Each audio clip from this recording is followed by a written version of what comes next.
Dictation 100 शब्द प्रति minute 5 second बाद शुरू।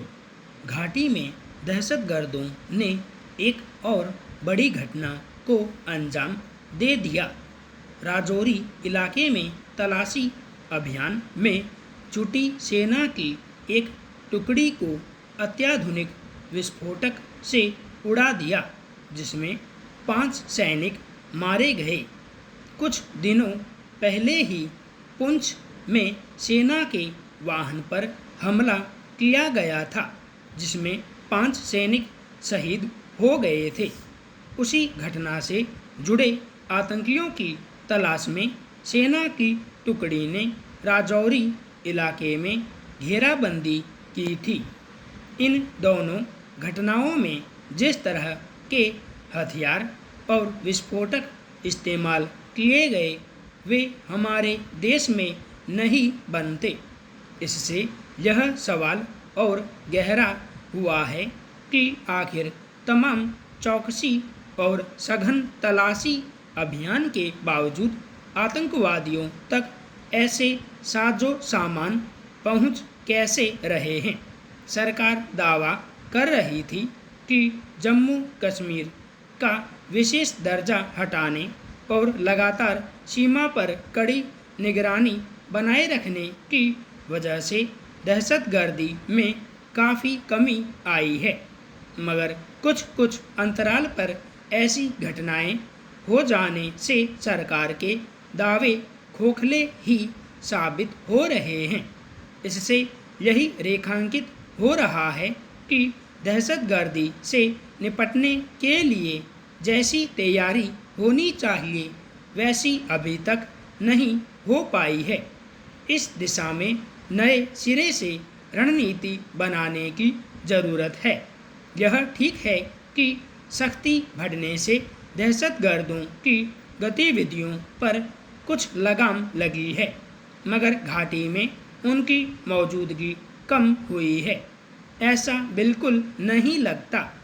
हालांकि पिछले 8-9 वर्षों में वहां सुरक्षा बलों की तैनाती बढ़ाई गई है। सीमा पार से होने वाली घुसपैठ पर कड़ी नज़र रखी जा रही है। सघन तलाशी अभियान के जरिए आतंकवादियों के ठिकानों का पता लगाने में तेजी आई है, मगर हकीकत यही है कि वे अपनी रणनीति लगातार बदलते रहते हैं और सुरक्षा बलों पर मनोवैज्ञानिक दबाव बनाने में कामयाब हो रहे हैं। कुछ समय पहले उन्होंने कश्मीरी पंडितों और बाहरी लोगों को निशाना बनाकर हमले तेज कर दिए थे। अब सेना और सुरक्षा बलों को निशाना बना रहे हैं।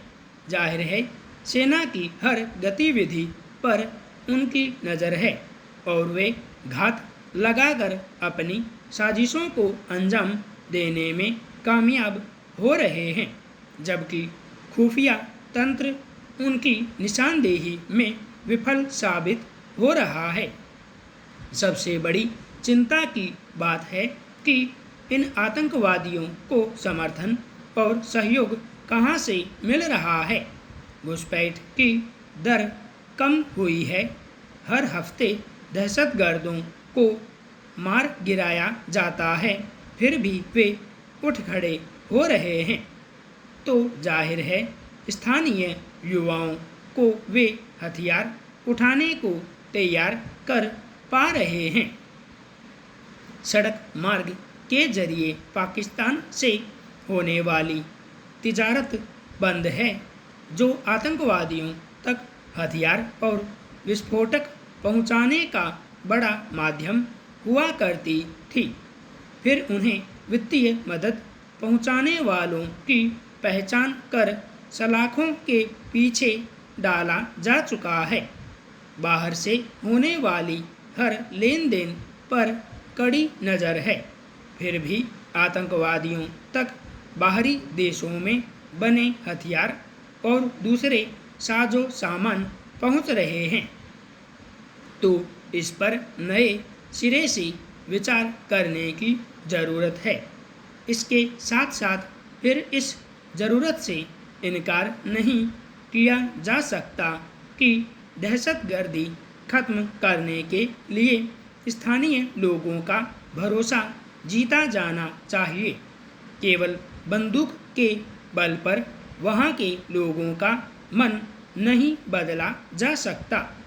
फिर यह भी स्पष्ट है कि पाकिस्तान की ज़मीन से ही इन संगठनों को ताकत मिल रही है, इसलिए उस पर और कड़ी नज़र रखने की ज़रूरत है। इससे बड़ी विडंबना और क्या होगी कि जिस व्यवस्था को सुरक्षा की सबसे मजबूत दीवारों के तौर पर देखा जाता है, उसके भीतर ही अपराधी तत्व अराजक तरीके से किसी की हत्या तक कर देते हैं और वहाँ मौजूद सुरक्षाकर्मी लाचार देखते रहते हैं। सवाल है कि इस हकीकत के बावजूद संबंधित महकमे किस आधार पर अपनी व्यवस्था को सबसे सुरक्षित होने का दावा करते रहते हैं। गौरतलब है कि तिहाड़ जेल में बंद एक अपराधी की हाल ही में कुछ कैदियों ने मिलकर हत्या कर दी थी।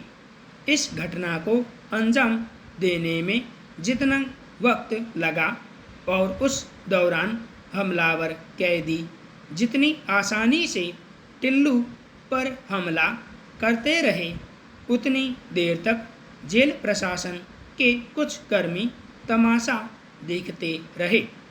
इस घटना का खौफनाक वीडियो बताता है कि या तो इसके पीछे कोई व्यापक साजिश है या फिर जेल की सुरक्षा व्यवस्था का स्तर निहायत कमज़ोर है।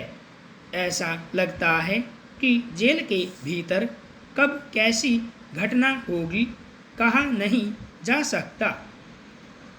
यूँ दिल्ली की तिहाड़ जेल को देश की सबसे सुरक्षित और आदर्श माना जाता रहा है, बल्कि अच्छी व्यवस्था का संदर्भ आने पर इसे उदाहरण के रूप में पेश किया जाता रहा है।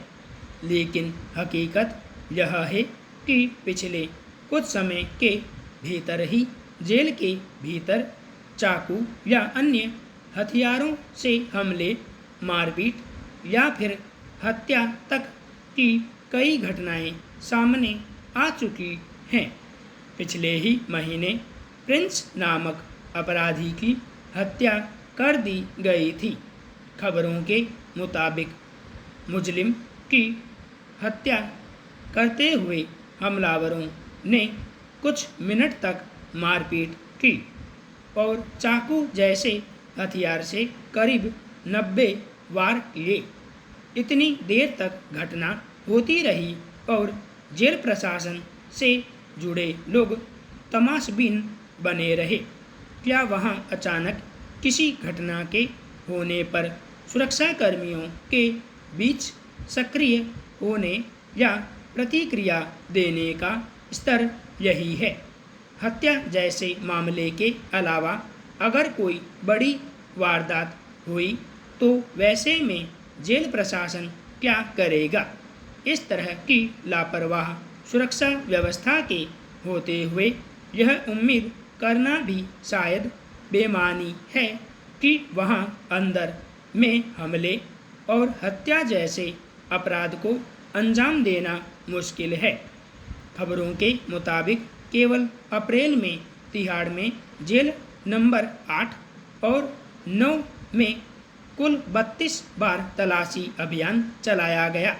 इस दौरान पंखे के ब्लेड या अन्य चीज़ों से तैयार किए गए 22 धारदार चाकू मिले, जबकि 30 से ज़्यादा लोहे की छड़ें बरामद की गई थी।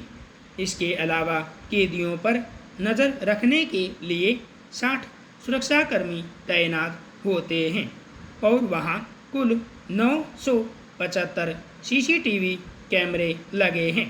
फिर जेल प्रशासन कैदियों की सुरक्षा की समीक्षा भी करता रहता है। आखिर इसका हासिल क्या है? जेल की सुरक्षा सुनिश्चित करने वाले उच्चाधिकारियों को क्या यह अंदाज़ा नहीं होता है कि वहाँ खतरनाक प्रकृति के अपराधियों को भी लाया जाता है, जो बाहर हुई किसी घटना का बदला लेने या अन्य कारणों से कभी भी बड़े अपराध को अंजाम देने की फिराक में रहते होंगे। संपूर्ण विराम।